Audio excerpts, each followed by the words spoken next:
Nigeria at large is we generate a lot of data that is technical. I think we need to look inwards and contextualize the data that we're producing and make it functionally viable. What we really do every year. What we know of children who have graduated and have gained the education as a tool to about we want. The numbers strengthen this pact in terms of number of people that are employed, whether that... A follow-up question. You mentioned that the problem is... So it's a joint effort.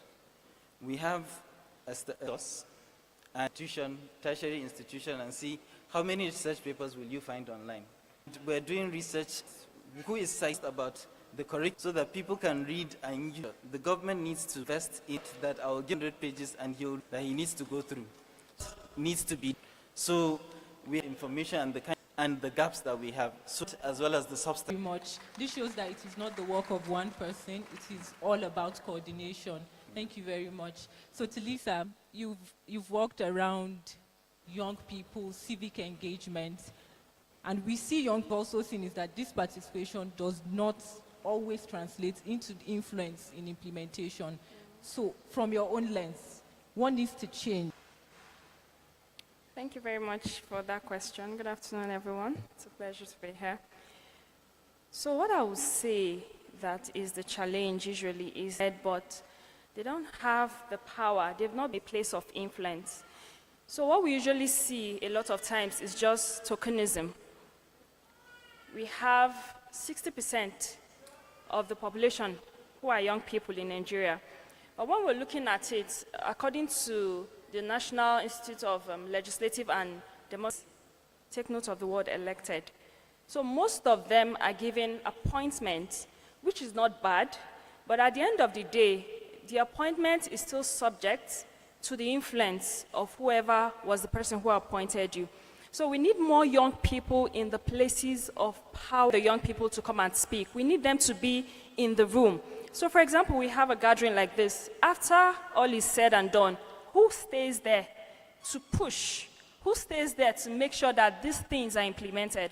Who stays there to make sure that it doesn't just end at bring your suggestions, but it translates into tangible impact? So what I believe is the major issue is that we do not have enough young people at the table. We do not have enough young people that have a seat, effect, positive impact, tangible impact. Thank you so much, Lisa. From what you said, have the capacity to enter that room yet? And if not, what do you think they need to do? I'll say the answer to that question is two-sided. I believe young people are ready. It's one of the reasons why we're having this gathering today. Young people are becoming more engaged, they are becoming more interested, they are taking ownership. But when it comes to capacity, I think there's still a bit of work that needs to be done. We need to learn about politics and governance. And it will amaze you to know that there are some very simple concepts that young people do not know. Capacity. We have to invest in training. It is one of the things that I believe even the youth policy should carry, training of young people, so that we always have a pipeline of leaders that can step up to the table and do what needs to be done. Thank you. Thank you so much, Lisa. Thank you very much. So work from now. What measurable change would convince you that youth policy implementation across Northwest Nigeria is genuinely improving? Well, thank you very much. First of all, I would like to see that 3, perhaps, out of the 7 Northwest sector. So I would like to give context. For example, in Kaduna State, apart from the youth policy that we have validated and is awaiting adoption, we have what we call the demographic dividend roadmap, which basically prescribes that coordination of all youth development activities come under a permanent structure within government. So it could be a technical working group with a steering committee that has an institutional home and also a secretariat that is domiciled within the whatever authority is responsible for youth development, which is also a permanent institution within government that will be able to coordinate. So it is a supra-ministerial level institution, MDAs, that are responsible for out of the 7 states we have implemented this. Secondly, I would also want to see that there's fiscal integration, youth development activities. It is cross-cutting. You find environment, you find them in social protection. That is why we need the coordination meets its budget for the year. It should be able to tag or highlight each and every budget line that has to do with a youth development activity. That way, and that is why we need to domicile the institution in a planning and budget environment. That way, the Planning and Budget Authority will be able to now aggregate all of the activities that have been tagged as youth development activities. Government will now have an aggregation of all youth development projects. It is now visible. It is now clear. When you pick that document, you'd be able to say, in Kaduna State, for example, these are the activities and the expenditures that are youth development related. That way, it is easy for monitoring because just the way you do budget. Thirdly, and perhaps very important example I gave regarding the communities should be able to own them and should be able to have a stake in them, and be able to evaluate, track, and monitor these development activities so that they'll be able to withstand the pressures of political transitions. So if we have a session very seriously in the Northwest. Thank you. Thank you. I would have to ask something very relevant, which is, in all that you have mentioned, what is the role of young people? So through the YLCP, they've trained that this vision that you just portray can happen. What do they have to do? Do they have to demand for something? You spoke about community ownership, but process rather than tangential, and that has been said. In governance at the community level. And they're able to easily organize, create structures that could demand accountability. Activities and projects have youth in policy. I think 80%. So there's also their integration into the process would be very hard. So the organization, it's very easy, and you also find them actively involved in what development as projects. So it's just for them to be able to organize, objectively, demand accountability from government, and be able to understand the process, because there's also another issue. We have a lot of young people trying to seek accountability, but they do not understand the procedures. First step to be able to build their capacity, those aspects of impact level. Thank you. Thank you so much, Abdullah Ali. So we're running out of time, so I'm going to implementation is genuinely improving.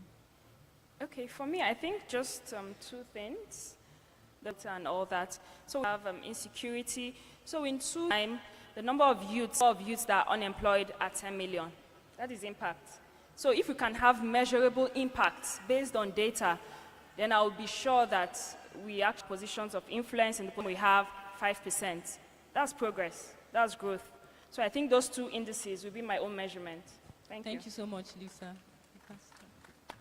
So our investment drive matches our human capital, but when the investment comes in and it is working for.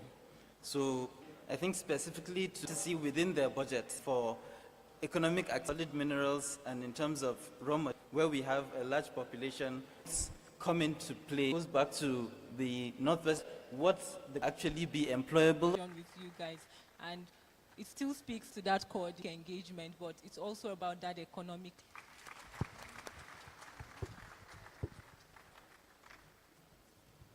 Please, I'm sure they deserve a better round of applause. Yes, please, can you come back?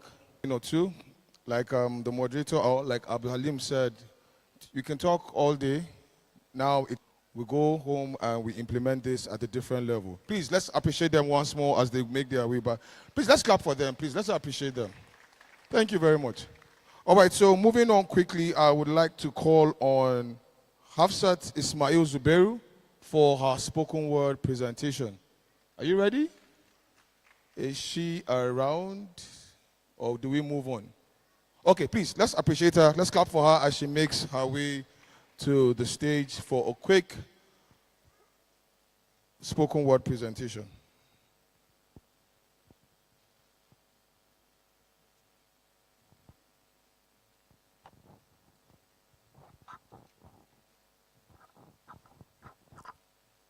How many times can people choke on the truth before the truth becomes a grief?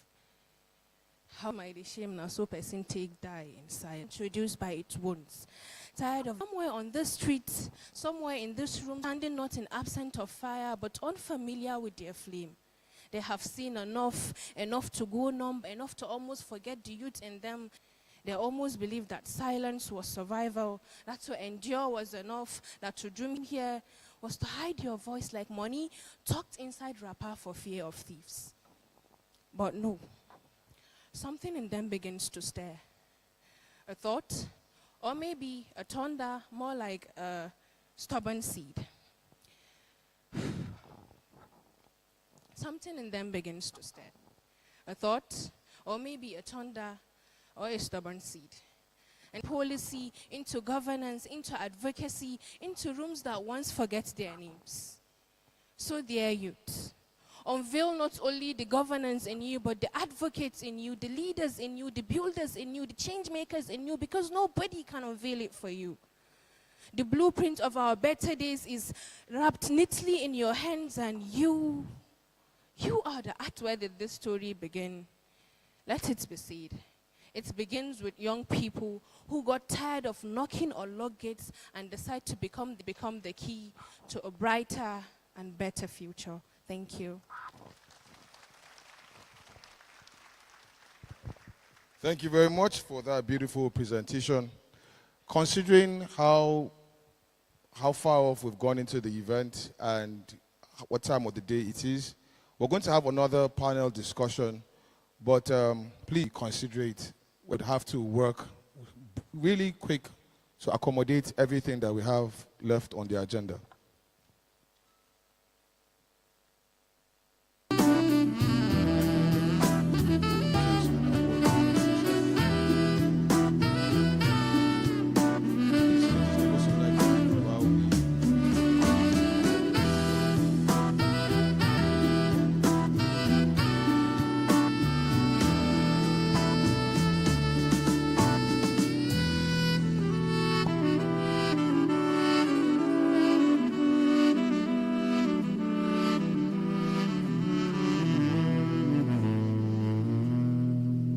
All right, please, I would like to call on everyone on the front row, please, for the group photograph while we're putting things together for the award.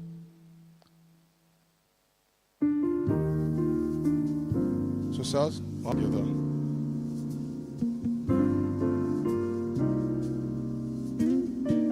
Please, all the commissioners present, all the representatives present, please kindly make your way to the podium for a quick group photograph.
seven Northwest states who participated in this fellowship for almost 6 months.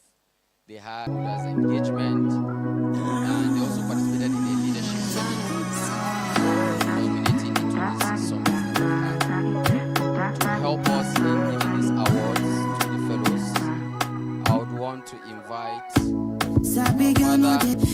finish, they won't fight us. If them they run, them no figure. First fellow here that he will be awarding.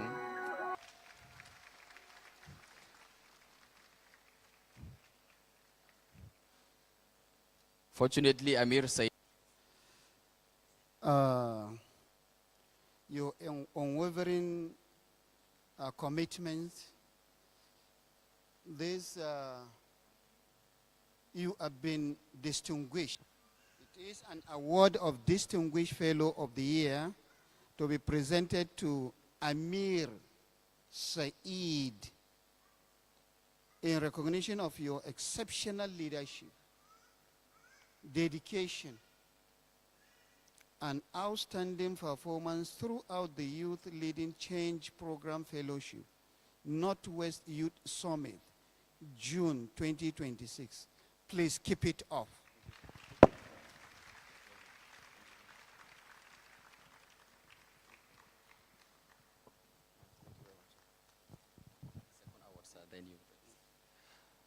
The second award we're giving out today is the Emerging Change Leader Award.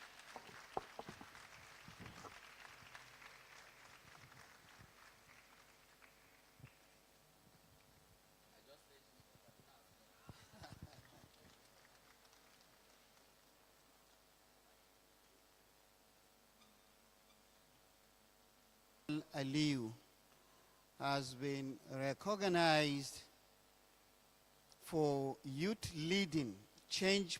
Khadija Lawal Aliyu, in your recognition of your leadership potential, resilience, and commitment to post-26. Please, this is because of your effort. I hope you keep it up. Congratulations. Thank you so much. Thank you, sir.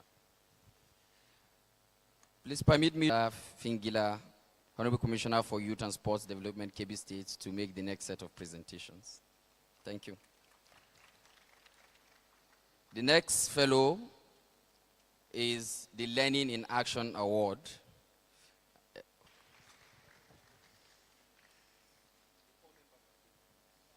Wow.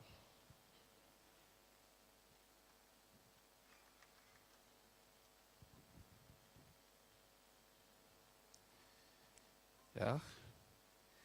This of your commitment to learning and putting knowledge into practice by Northwest Youth Summit 2026.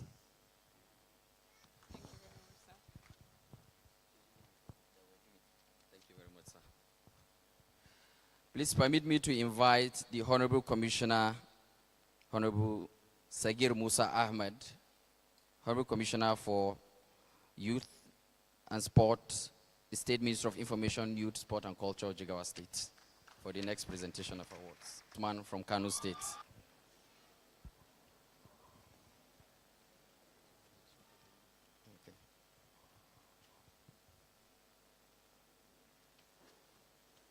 On behalf of the organizers to present very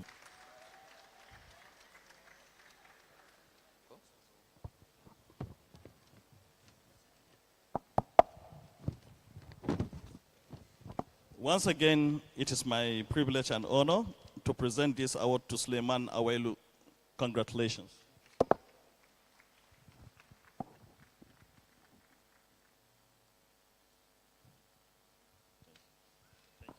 Now youths know they carry last. And all youths at large, regardless of where you are. All right, so moving on quickly, we have another to border on building trust and I'd like to invite Community Engagement Officer to please, because our people, it's not easy to be selected. So the Executive Secretary, State, and Mr. Umar Sani, the lead, Society for Equitable Development Foundation, and the person of Sumaya Abdullahi Husseini. We have the CEO of Shamrock Innovation. Let's put our hands together for her. Own is the communication. Ibrahim. Please, let's appreciate her. Kindly just walk around time, please. And this is...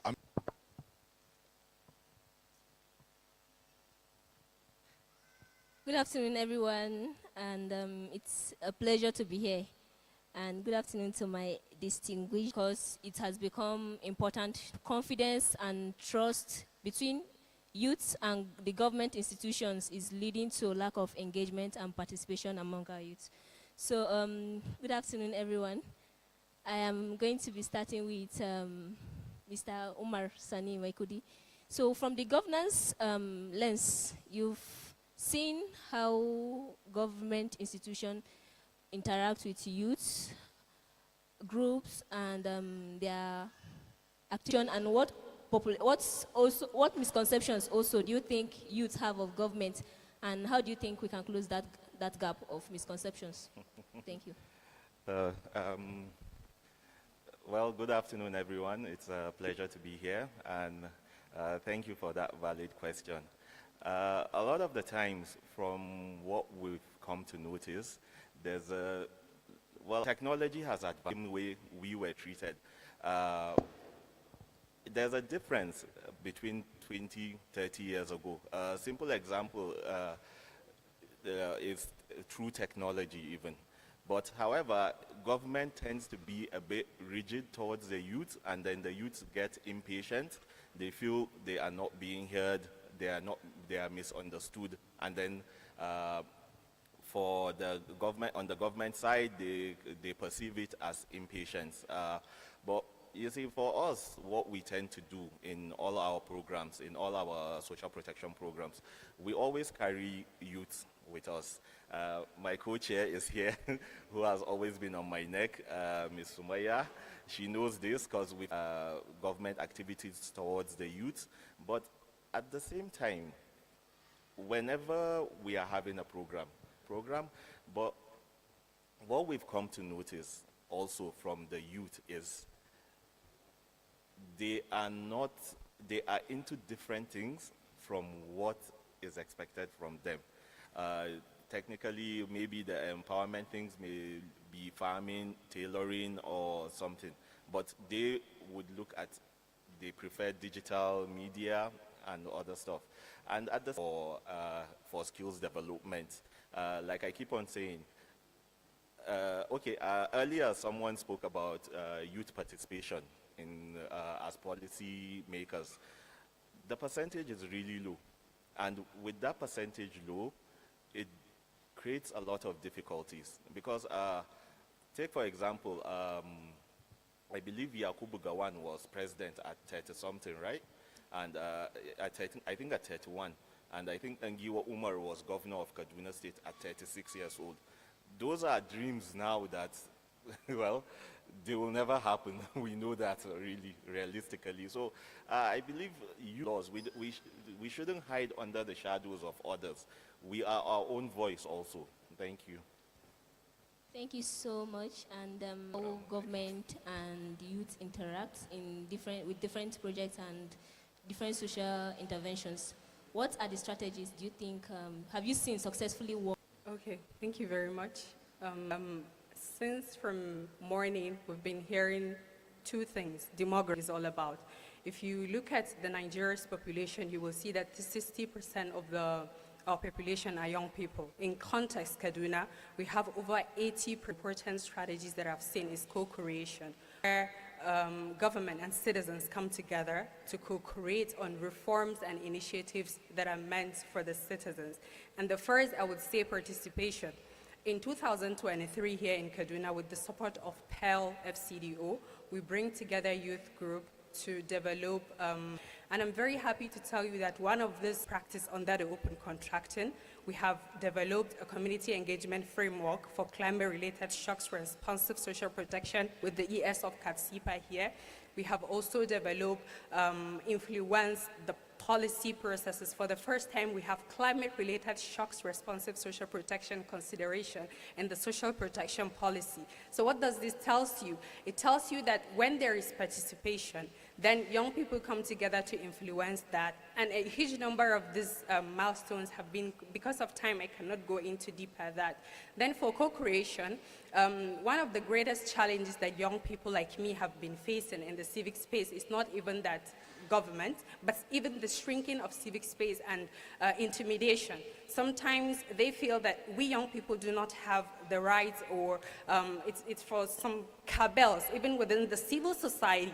I emerged as the youngest co-chair of the OGP here in Kaduna, and I cannot tell you the number of times I have cried, not because the government closed the door, but because of people within the civic space that feel because of my age or gender I should not be there. But because of the power of co-creation and open government partnership, we have been able to co-create a lot of reforms.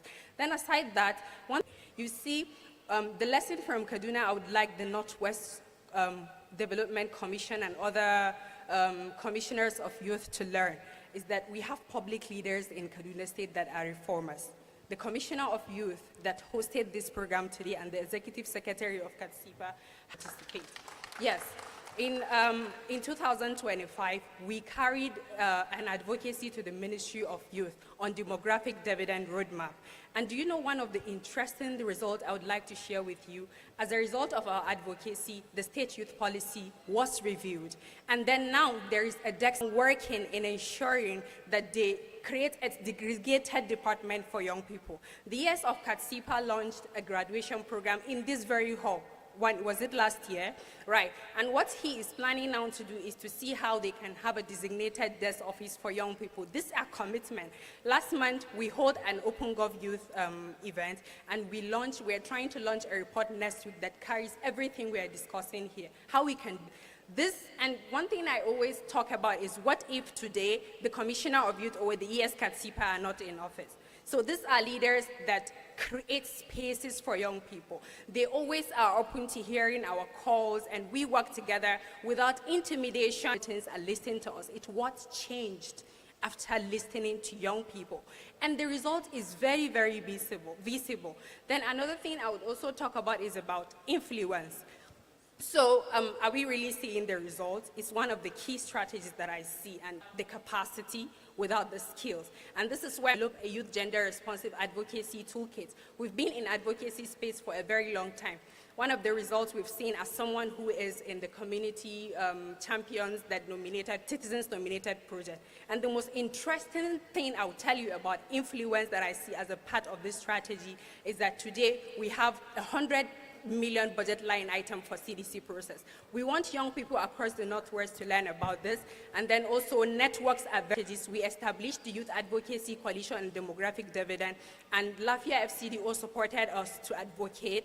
That was what influenced the review. Thank you so much, Sumaya, for that comprehensive explanation of the strategies that can help us as youths answer next. And you've worked with the Nigeria Youth Futures Fund, and you've worked across institutions, you've seen organizations, and you've seen how organizations who work with the government progress, and you've seen otherwise at the other side of it. So what major differences would you say you've seen where there is much collaboration with the government institution as opposed to projects and organizations who don't exactly work in close range with the government? All right, thank you, and good afternoon, everyone. 6 geopolitical zones of Nigeria. My experience working with young people or working with youth-led organizations that succeeded in securing a strong partner, youth-led organization secure or become a reliable partner to institutions. Number one is evidence. Youth-led evidence, and then they use this evidence to inform their activities and their works. And the second thing is credibility. You cannot excel in this cycle or in this ecosystem without being credible. In our consultations, of course, members here, as in form of consortium of this program, can testify to this. A lot of young people are doing very, very well. I truly appreciate what my father and our professor in the house has mentioned earlier, that young people, when given opportunities, are excelling everywhere. And this is, of course, nothing but the truth. Bring in place to make sure that they bring their own contribution to their decision-making outcomes here in this region and in Nigeria as a whole. Thank you. Thank you so much, Nasir, for that. So I'll be going to Sadat. So your organization, you work with women and youths. Your organization is youth and women centered, and you've seen how creating social innovation has empowerment also initiative has helped youth and women. So what would you say a good government and organization partnerships looks like, and how does it benefit young people? Okay, thank you. So, quality education, especially in under-resourced communities. I didn't just sit around looking at the problem. I used technology. I used a tool, and the tool was find a solution to that present challenges for finding the quality education through SCUVA and some of other, pre-eclampsia. When it comes to healthcare, there is a pre-eclampsia, which normally leads to lots of pregnant women death in the hospitals in Nigeria. So I used that actually to see how we can be able to solve that kind of problems, and I was able to do it. So there are so many tools, and there's so many ways that the youth actually are finding solutions to problems. They are still doing it, but because there is the public institution and the government are not giving them, are not collaborating with the youth in terms of finding with their solutions. Because now it's not just about the ideas; they are actually implementing it. But the government and the public institutions are not using those tools to see how they can be able to integrate it in their bringing up and innovating. They can be able to. I think that will go a long way. Thank you so much. I'm reminded of the time that we had a speaker who talked about how there is the brilliance, the idea, but there is not much implementation of this. Complete implementation and support or collaboration. I want you to tell us, what do you think a practical solution to the issue of collaboration, a practical, realistic solution will look like? Collaboration between government and youth, or? Yes. I believe, or you wanted to say something? Yes, I wanted to clarify that, a mechanism that can help us. Well, yeah, like we previously mentioned, and the previous speakers also mentioned, it would be good to have a dedicated budget line for youth. Like she mentioned, in the Northwest, we have the highest population in Nigeria. Thereby, by demographic, we also have the highest number of youth. However, from looking at it, if you dedicated only for youth, all the other ones have youth and sports or mixed with culture. Kaduna State is the only one with Ministry of Youth. I believe there should be a dedicated budget line, and like we rightfully said, in every office there should be youth representatives that monitor the programs happening, because a lot of things are happening. A lot of programs are happening. Like when we were going to launch when the civil society, we opened the door for females. So with those sort of, there should be policy makers. Youth should also enter politics. Whether we like it or not, we have to enter. You need to have a say. You can't allow other people to be controlling what you are doing. That's why a lot of the times in many offices, still we use, in the recently revised public service rules, still there's no provision for the new courses being studied by the youth. Still, whatever they read, it would translate to them being either admin officers, accountants, or statisticians or research officers. There's no provision for their new courses, multimedia, software development, etc. So I believe they have to start engaging and entering politics also. Thank you. Thank you so much. Sumaya, you've talked about how different strategies, you've mentioned different strategies that can help with the efficient collaboration of youth and government institutions. And I'm having a follow-up question of, because even though this exists, there is still like gaps, there is still like lack of effective collaboration. Youth are not, there's still lack of confidence in, and you also mentioned the idea of the fact that the intimidation exists, and all these are issues. So how do you think government can better recognize, support, and work with youth, even though these issues exist? It's 100%, 60% on the young people, and 40% on the government. Because, yes, whether we like it or not. Why? Okay, I'm answering. So why?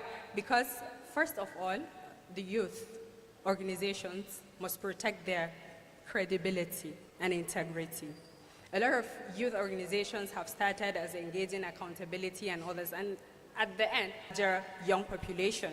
And if the organization that is trying to abide by must understand that 99 Constitution subsection 14C, you would see the Constitution has given us the right to participate, and that government must recognize that. Then also laws and policies, we already have enough of them, but how are they implemented? We now have a youth engagement power plan that was developed in collaboration with partners, metrics that you're going to track whether what they have submitted have influenced. Executive is not in office. It is in the policy document. So that when you're coming to engage, you're not going to start bringing documents, you're not start to bring stories to the person you are engaging, but it is already in the law and policy. And the most interesting thing is that the Ministry of Youth in Kaduna have already committed to institutionalize that youth engagement power plan. So what tells you is that the commissioner really recognizes youth, something that is really going to recognize youth participation beyond their individual when they're in office. Then another most important thing I would say is about behavior. I cannot count the number of times people undermine young people's value or what they can bring to the table. Because governments, some civil servants in government feel that young people are just beneficiaries of programs. That behavioral of change must happen. You must institutionalize it. We must have, if you have a desk office instead of those in government, so that as they see young people, they will know that we are not children. Because we are young does not mean that we cannot contribute. We are partners in progress, and that can only happen. So much, Sumaya. I think that leads us back to the idea of constructive engagement, and overall, you've made the point with institutionalization, and yes, I agree with your 60-40%. And then we move on to Nasir. You've worked with organizations, and you've seen how many youth-led organizations struggle for sustainability. You've seen, right now we have fellows who are already into community engagement with sustainability is significant. So what conditions, this is for the audience, what conditions have you seen that enables youth-led organization particularly, to be qualified for sustainability when they see opportunities and they go for it? Okay, thank you for asking this question. Maybe the real struggles that young people are having across the country. But then, I can tell you those people here again, during our consultation with young people, I come to realize that our challenges, the challenges of young people in this ecosystem is the same across board. Build a connection between their participation and the real outcomes. Application that is absent, if it is criteria, they all meet the criteria. The people that I engaged with, they all meet the criteria. But, okay, for example, there is a story that I wanted to share here, working toward addressing issues that has to do with high mortality rate of women during childbirth, for example.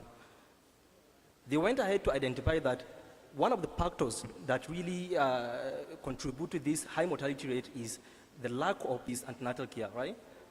Okay. Then they didn't stop there. They move ahead to provide that platform. They name it, is it Lafiya Iyali or something like that? I know maybe they're in the house already. So now, what this is telling us is that it is not sustainable things that will help us in a sustainable, start recognizing those values and open doors for a lot of young people that will tell you that, okay, we attend the meetings, we voice our opinion here, but what happened? They want to see evidence that their opinions and their voices matters, so that they will become more motivated in order to keep coming with a lot of sustainable ideas. I can guarantee you that when opportunity is being given, when collaboration is being, when collaboration happens between young people and government, then there is a lot of our country's problematic issues. Organizations that sustain in having this sustainable partnership, you asked, right? In having this sustainable partnership, are organizations that build resilience and also keep pushing where the doors are closed for them, and they keep knocking until those doors are open. And I can guarantee you that our young people across the board have that zeal and they have that energy. Thank you. Thank you so much for that. Over to you, Sadat. So we've been talking about how ideas exist, how the innovation exists, but there is no much and we want to know how is the gap between the government and the hub. You find the talent actually when you're talking about the implementation. You know, there are a lot of ideas, and then they can so that they can be able to innovate. But most of the time, the government see the youth as beneficiaries. Actually, they don't see them as you know, decision makers or some people that can have access to funding or given opportunity. So I believe that what we do is just to help them have the idea they have, so that it can be very, very. So the government ability.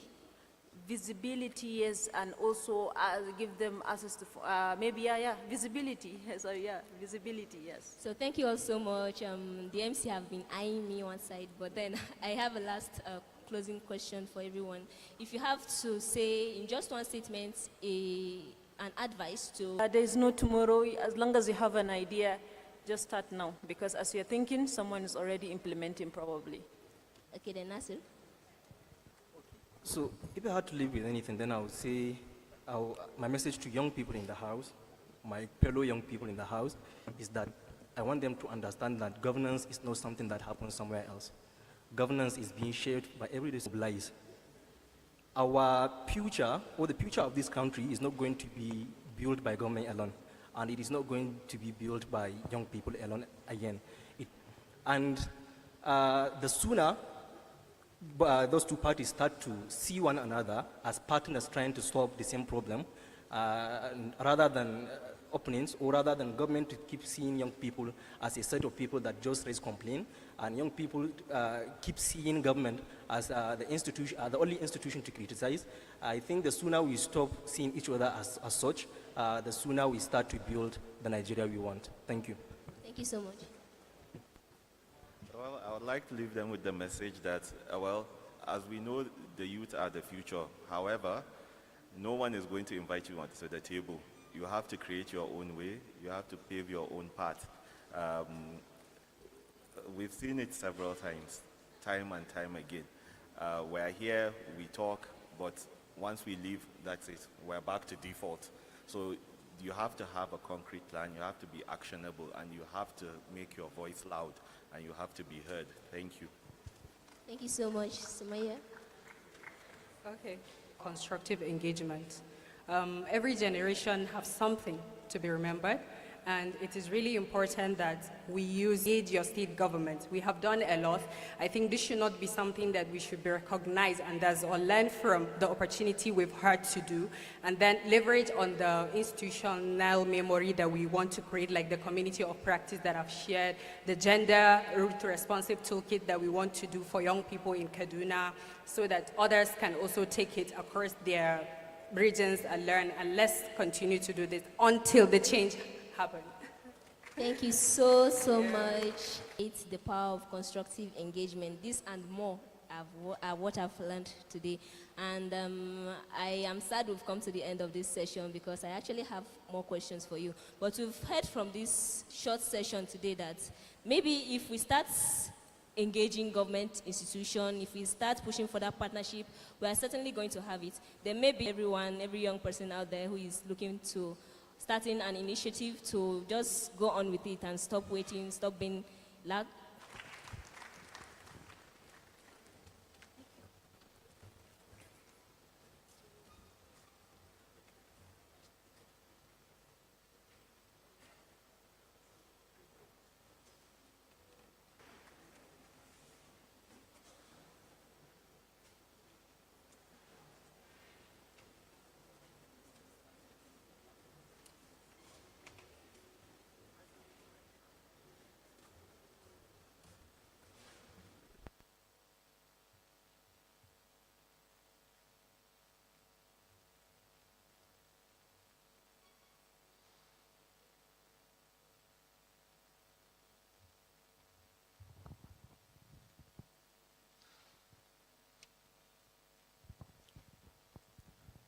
Our distinguished panelists, thank you so much for all of your meaningful contributions.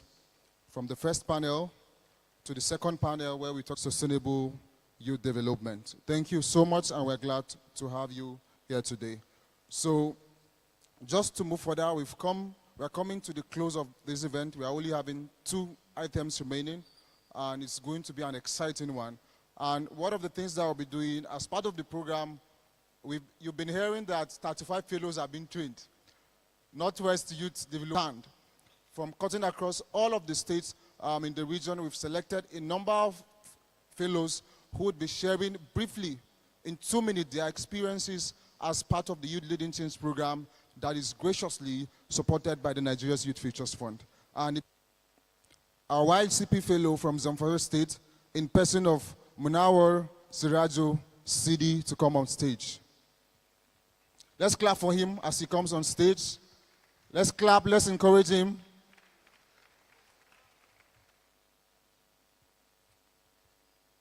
So he'll be sharing with us his journey thus.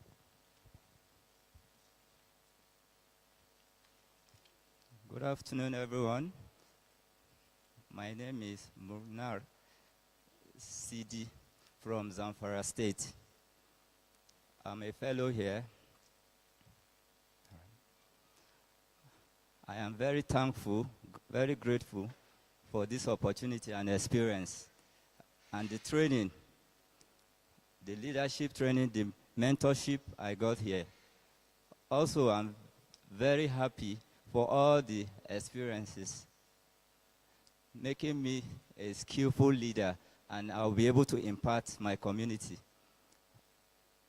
The experience I got here, I appreciate it.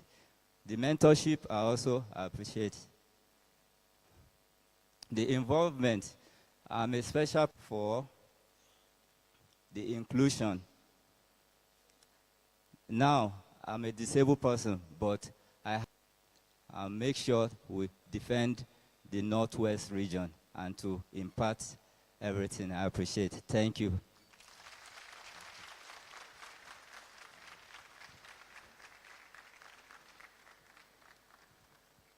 All right, thank you so much. These are stories from the field.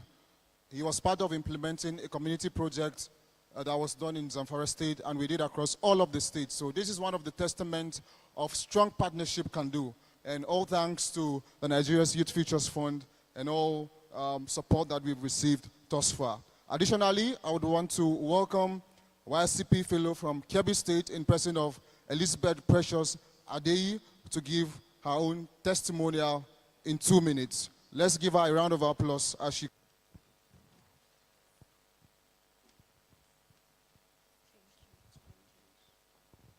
Good afternoon, everyone. Distinguished Commissioner Adeyi, a YLCP fellow from Kebbi State. I remember the night when I sent in my application for this project, but unfortunately, it had closed by email, asking to be given a chance. And today, I'm here because Bridge Connect Africa, in partnership with the Nigerian Youth Future Fund, gave me that chance.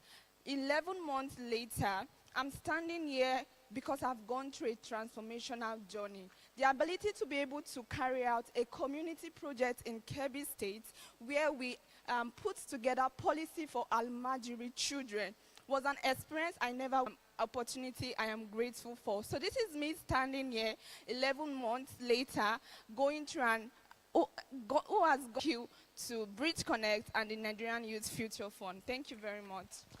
As part of their project, and this is the power of what empowering leaders can do.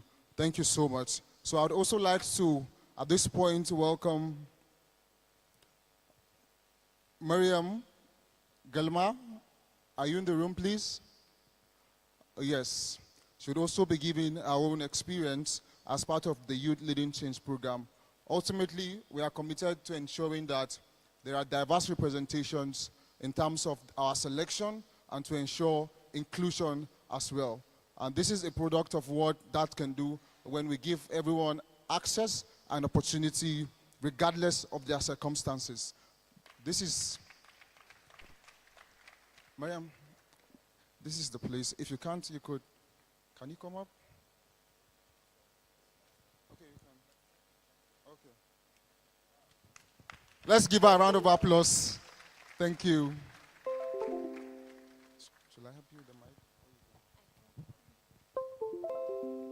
Good afternoon, everyone. My name is Maya Munir Garma, a proud YLCP fellow from Kaduna State, a person with disability. The statement, whilst person with disability are encouraged to apply for this fellowship. That is the main statement that encouraged me to apply for this fellowship. So much, YLCP.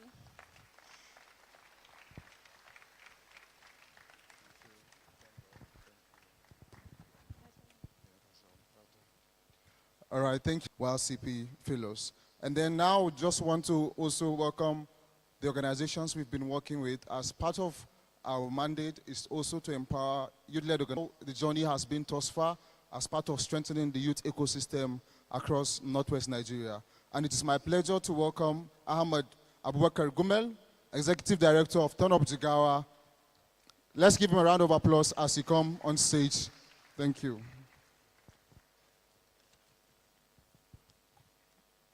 And Barrister Nura Ahmed should remain ready. Thank you very much.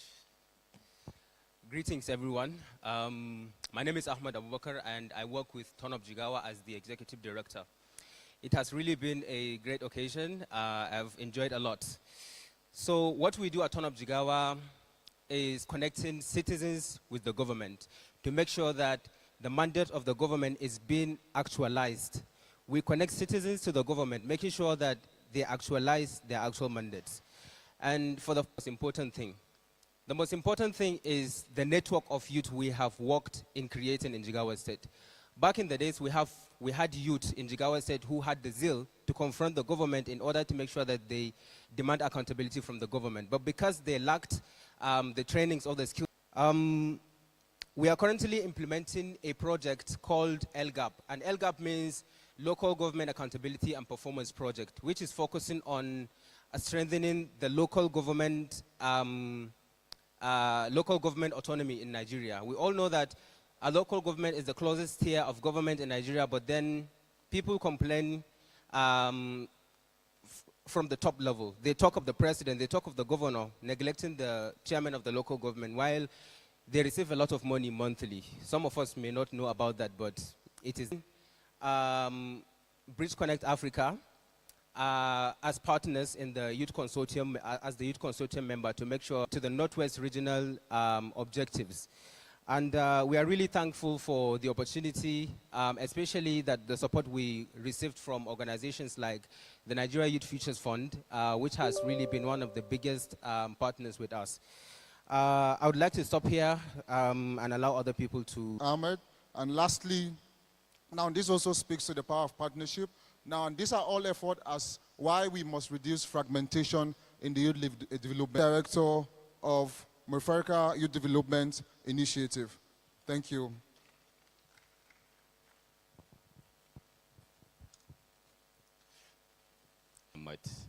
From Mufarka Youth Development Change Program from Kano. It's a youth-focused organization based in Kano.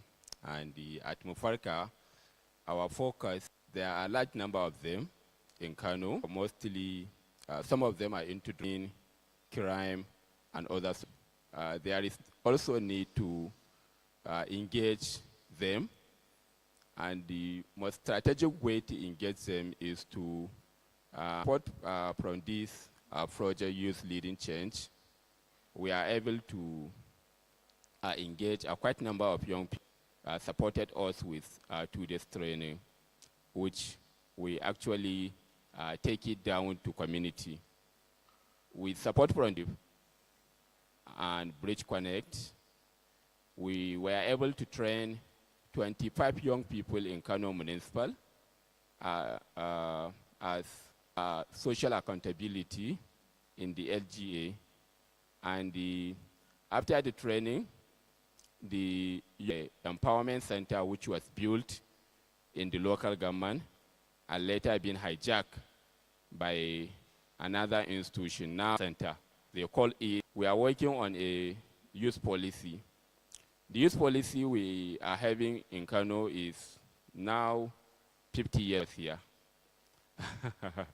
It is older it sees the need to review this policy to make it reflect the present realities about young people.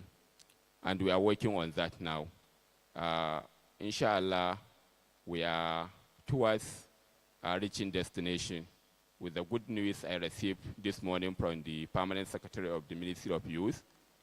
The policy is now happening very soon. And I want to use this opportunity to make an appeal. This is a big meeting, a very important meeting, big meeting.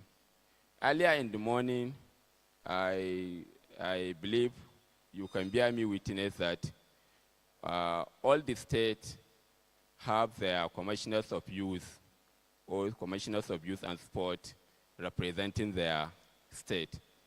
In Kano, we don't have such privilege. And I want to use this opportunity to call on the governor of Kano State to, as a matter of urgency and the importance, to appoint new commissioner for youth and sport development in Kano State. This is an advocacy I appeal to all the participants here, the guests here, to join us in channeling this message to the executive governor of Kano State.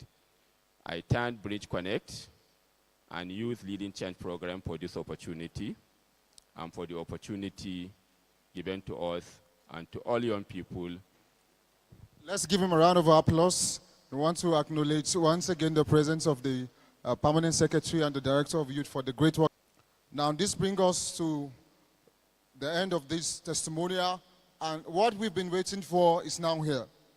The time where we get to listen to outstanding ideas and innovation in terms of community development and service of young people across the region. And this is drawn from applications that we've received where we have external judges get to validate the ideas and the projects that have been submitted.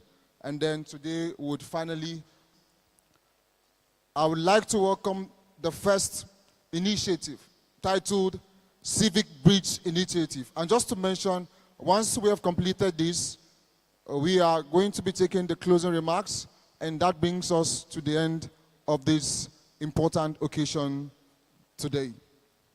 I would like to welcome the Team Civic Bridge Initiative, represented by the applicant name, Amir Saeed from Kaduna State. Let's give him a round of applause as showing that whatever is being done is based on evidence. And with that, I would like to also welcome to the stage here the Chief Judge in person of Yahuza Shehu Aftar, Associate Engagement Officer at Jobberman, Nigeria. Let's give him a round of applause.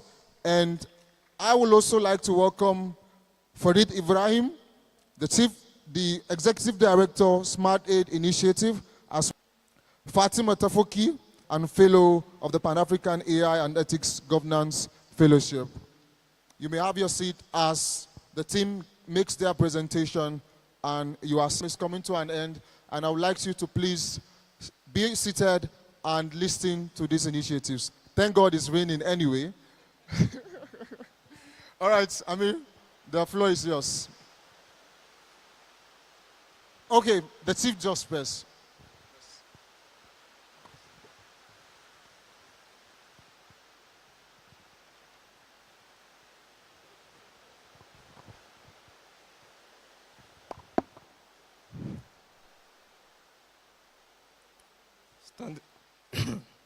Standing on the existing protocol. Good afternoon, everyone. It's a pleasure to welcome you all to today's Civic Innovation Showcase. Before we begin the presentations, I would like to spend a few minutes explaining how we arrived at this very stage. Understand the process, particularly because transparency and fairness are at the heart of what we'll be doing here today. This year's competition received submissions through two non-fellows. we were genuinely impressed by the range of ideas submitted by the participants, as well as the passion behind them. The innovations tackled different challenges, but they all shared one thing in common, and that is the desire to create positive change in the society. To review the submissions, 4 judges were appointed and looked at how clearly the problem was defined, the practicability of the solutions, as well as the impact it has achieved or the impact it has to achieve. The scores from all judges were in innovations were then chosen. First, we're going to take a look at the quality of presentation. Secondly, we'll look at the level of innovation, how creative and how unique are the submissions from each of the candidates. At the end of the presentation, the scores from the winners will receive certificates and award plaque in recognition for their outstanding performance.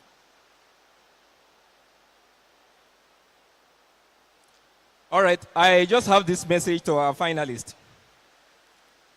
Courage, you feel relaxed, be yourselves, and share your stories with confidence. We are looking forward to hearing you.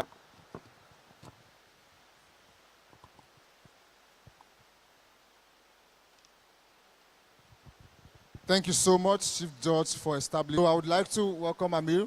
You have only 3 minutes to make your presentation. Thank you so much. Distinguished guests, ladies and gentlemen.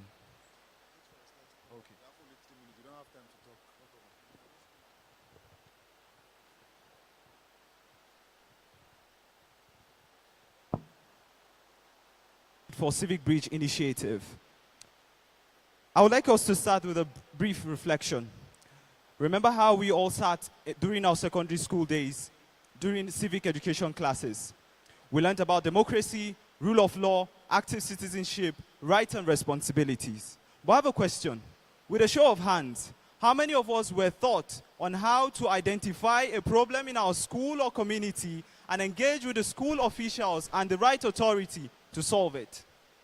That was the foundation of Civic Bridge Initiative, Committee 2. Next slide.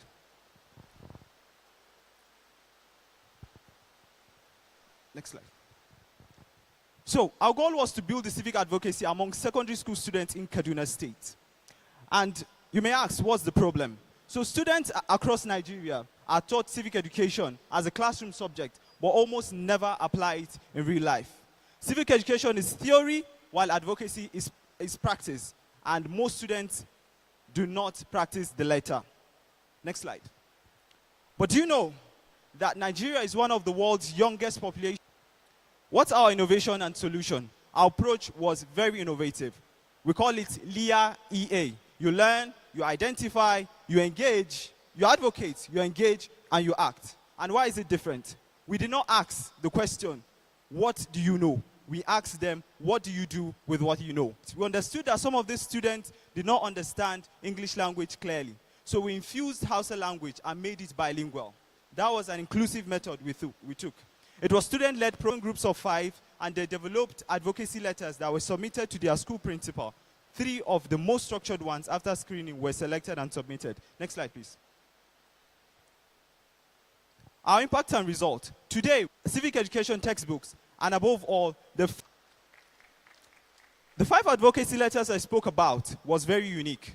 We came with expectation of getting diverse responses, but they significantly pointed out one key issue. That's some of the feedbacks. Margaret there said, before today, she never knew that civic education could solve problems. So also, please, let's give him a round of applause. Usman, grassroots leadership for governance and peace in Kaduna State. You have 3 minutes. Next, Sadiq Garba Amani should get ready. Muhammad Usman should also get ready. And Abdurrahman Musa Sahabi should get ready. In that order, please.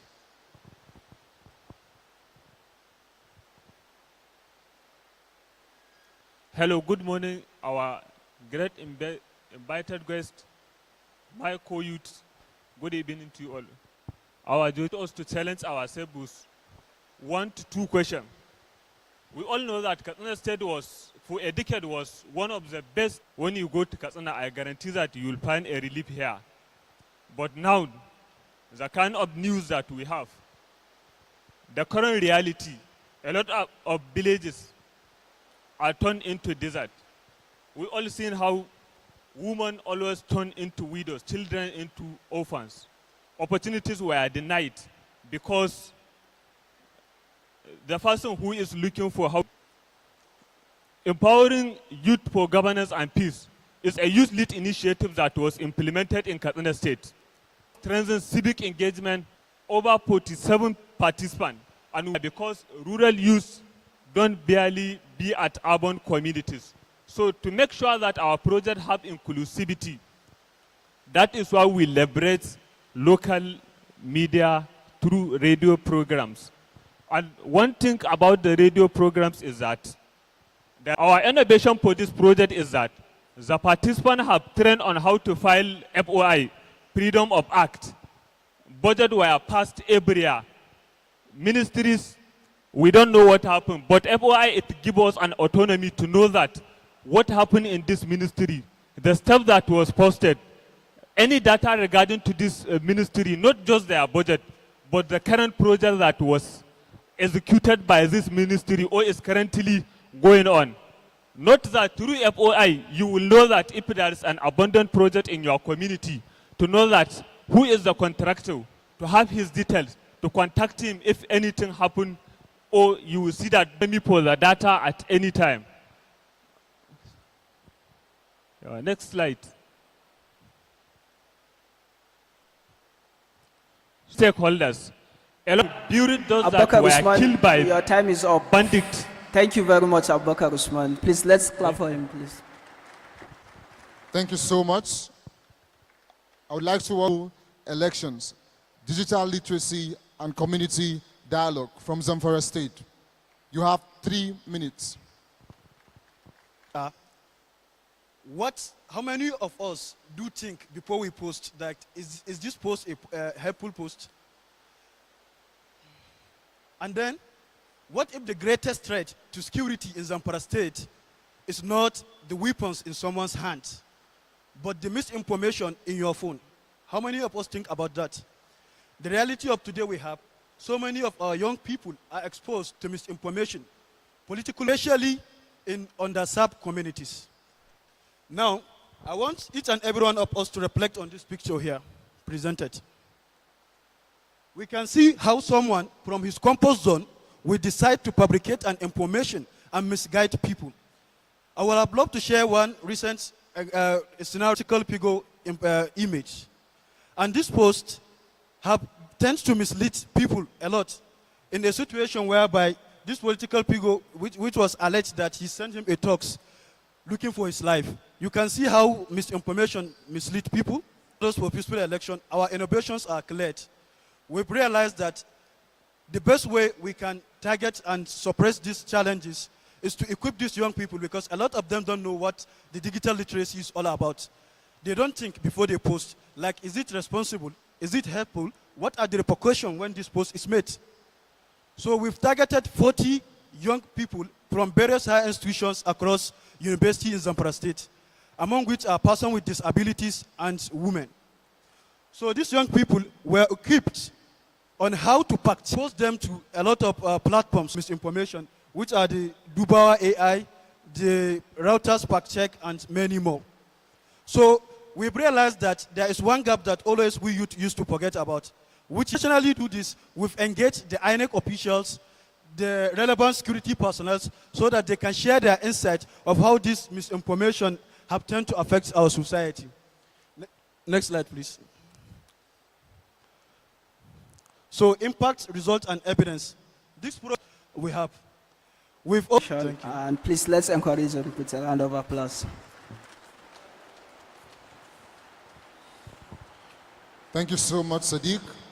And then we have Muhammad Usman. The name of his initiative is Youth-Led Civic Accountability Initiative from Kano State.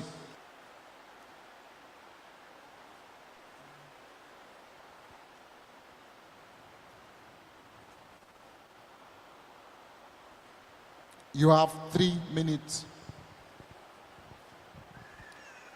Good afternoon, everyone. Imagine a young person in a rural urban community watching the only healthcare facility in his own community being abandoned for years. Imagine another young person in a community watching the only skill-based learning center in his community slipping away. Now imagine both the two, knowing the problem, talking about it, but having no full knowledge or confidence of how to address that problem. My name is Mohammed Usman, Group 2 team lead from Kano State. The name of our community, a community that the residents heavily depend on primary healthcare service, and also publics are poorly managed, underutilized, or been abandoned for years. Next slide.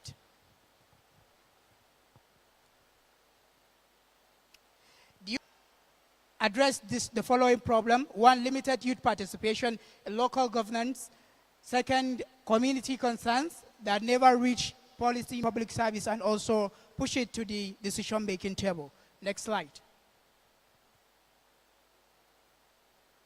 Organize stakeholder engagement with a critical stakeholder in the community, which is the WDC committee, World Development Committee. We also organize civic rights and accountability mechanism and how they can actually identify service delivery gaps in their own community and co-create sustainable solutions for young people to use in order to identify some community service and also push for creating a sustainable solution. We also engage the 25 youth who have engaged in the youth-led civic accountability training into a community service tracking exercise. We also have a structured dialogue where the young people presented their findings to the World Development Committee and a follow-up and action plan was designed. Next slide. In the toolkit, we included service tracking template, community feedback forms, stakeholder mapping tool. Stop. Please, let's clap for him.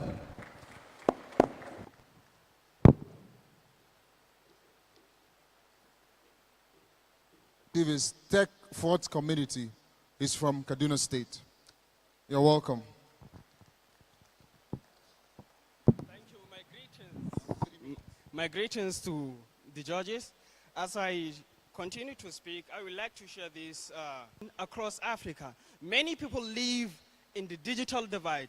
Our project overview is we have an initiative called Between Technology Underserved Communities by leveraging a trusted local institution to prepare young people for opportunities in the digital age. Many young people in northern Nigeria are growing up in people have no access to internet. This data represent the continental showcase of the digital divide. Nigeria is AI adoption rate, 100 million people are living today is shaping how we engage with this, bringing technology to trusted community spaces. The project utilizes existing trusted community institutions such as working within these familiar environments. The initiative ensures that technology education is culturally relevant and accessible. And if you could click that to scan that QR code with them so that they could possibly see the entire data, the continental data of the gap we have within the continent. Please, next slide. The impact. Through our initiative called AI Sense. AI Sense is an initiative that impacted over 700 plus students across Jigawa State and Kaduna State. We worked tirelessly with American Spaces, training people on artificial intelligence and imaginative vision towards 2036, which is we are aiming to bring people into the digital space, just speaks to the continent or to our economy. Thank you so much for your presentation. Please, let's clap for him.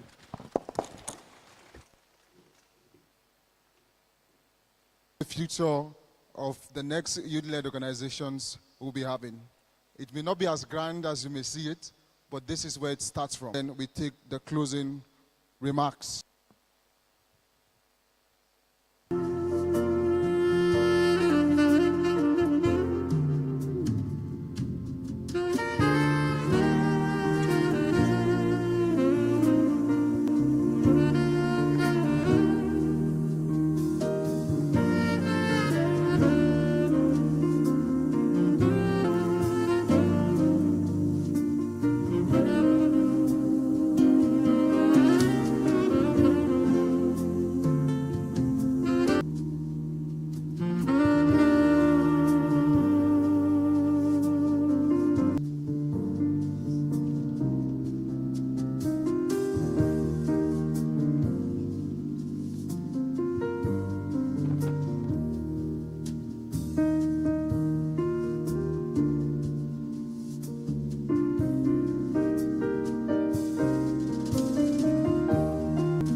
Meanwhile, while we wait for the judges to compile the scores at Bridge Connect across all our social media platforms, at then Bridge Connect, ensure to also tag many as you can find their social media handles. And also, we encourage you to use the hashtag Nigeria We Want. So please, let's endeavor to push these conversations as they would contribute in shaping the narratives and the future of youth development.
All right, thank you all for.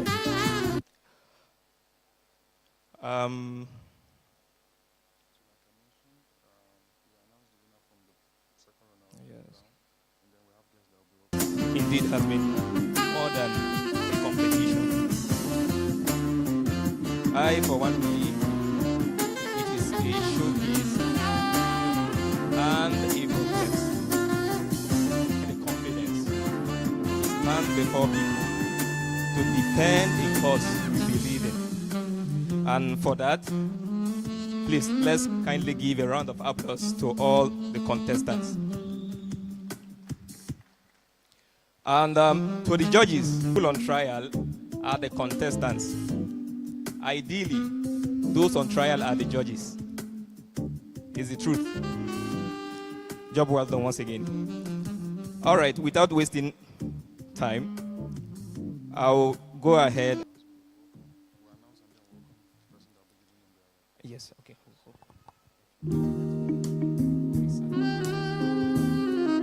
All right, Mr. Sani Muhammad, to come forward and present the award. The winner from behind for the project titled Civic Bridge Initiative. We already know who the person is, right? Amir Said.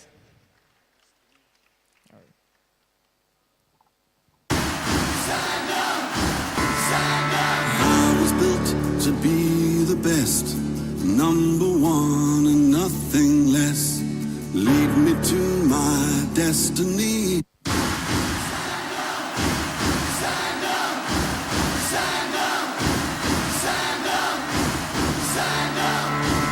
Thank you very much. My kind feedback, great presentation, right? Great delivery. You nailed it. Thank you. All right, the first runner-up is for the project titled Techford Community by Abdurrahman Musa Sahabi. Okay. All right, the presenter, Mr. Olushola, if I murdered the name.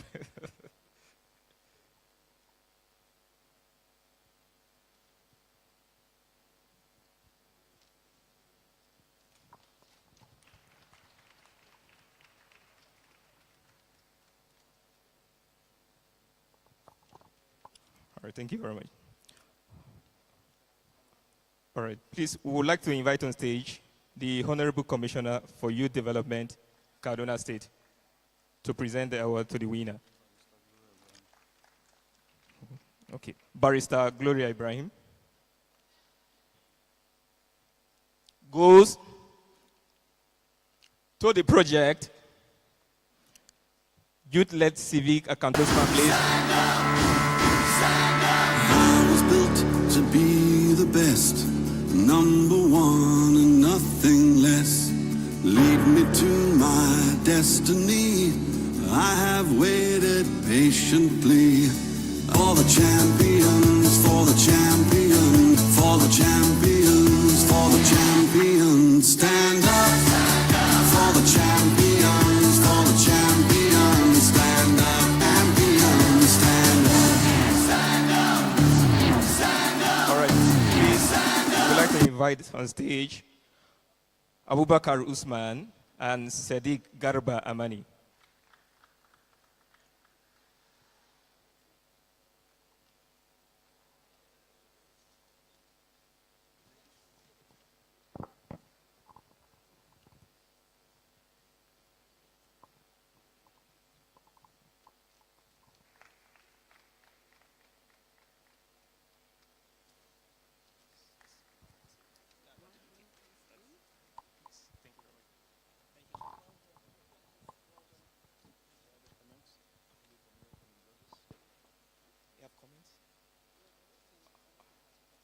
All right.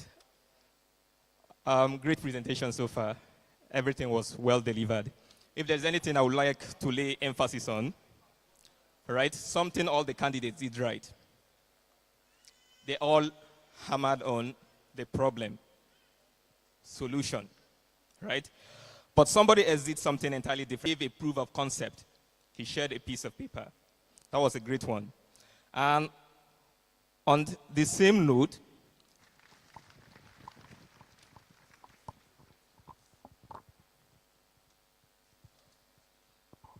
I want to say something. I know that we are giving plaques and certificates. So in my own person, as Executive Director of Bridge Connect Africa Initiative, we would be giving the winner, would give them first runner-up and the second runner-up 100,000.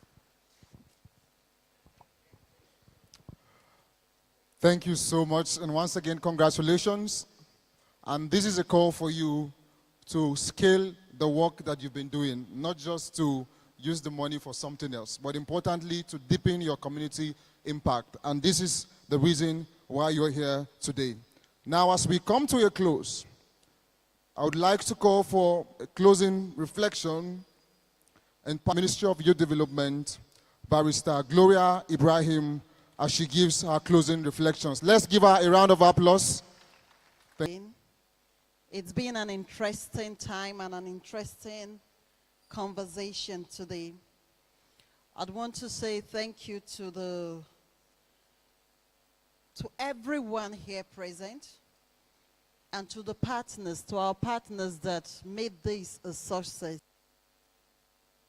The work we've done here and what we are taking home from here, it's something that we can build on to have greater impact. We have come to a point where we found out that we don't have to region, and it is the work of the young people. Hence, having the young people here in this room. I want to say thank you to everyone who has stayed to the end, to all our partners, and those who even joined online. And let's see that we have more impact, because this impact must be felt beyond this room. So I want to say congratulations. Can we give ourselves a round of applause? Thank you to our partners. I wish you a very successful journey to your destinations. God bless you all. Thank you so much, Honorable Commissioner, and Mr. Olusegun Plus. Thank you so much, sir. Good evening, everyone. And thank you today. I have no doubt to that encouragement for them to develop initiative and come up with that galvanizing push, that catalytic push. And I believe the sky is going to be their starting point. Also, seeing the commitment of the dignitaries, especially the who have you stay to the end. I know you are busy executives. You have so many things you are dealing with at the same time. It shows that we can sit back and rest our back. We have the assurance that we are moving towards the direction. Thank you for showing direction. Thank you for showing leadership. This is leadership at its finest. And also to Bridge Connect, thank you for helping us to scale the work we do. And on behalf of our partners and the lead implementing organization, Leap Africa, I want to say, to sit down at the table to have this conversation suggests to me that we have places to go. So please, let us encourage them. They deserve more. So, and I want to say thank you to the young leaders, the young people in the room also. Thank you for staying true. I wish everyone the best, the Northwest region the best. I wish Nigeria the best. And I wish everyone a safe trip back home. Thank you and God bless. Thank you so much, our esteemed partner. And with this, and finally, I would welcome for a vote of thanks. And it is my pleasure to welcome Fatima Musa Aliu, Chief Operating Officer, Bridge Connect Africa Initiatives, as she gives the vote of thanks. Afterwards, would be your welcome, ma. Thank you, Sadiq. I wanted this occasion today. Those that are coming from and some participants to warn them that because of their commitment, I want to sincerely for their support. HC has been really, really great to get the level of commitment that we had from the ministry. So I'm very thankful, ma. I want to say a big thank you to NYFF. They are the reason we are all here. Because here today, those that have left, really thank you. And I wish. Ladies and gentlemen, home is Nigeria. With this, Nigeria, not officially next year. Lastly, we'll be having an official afterwards, all other participants.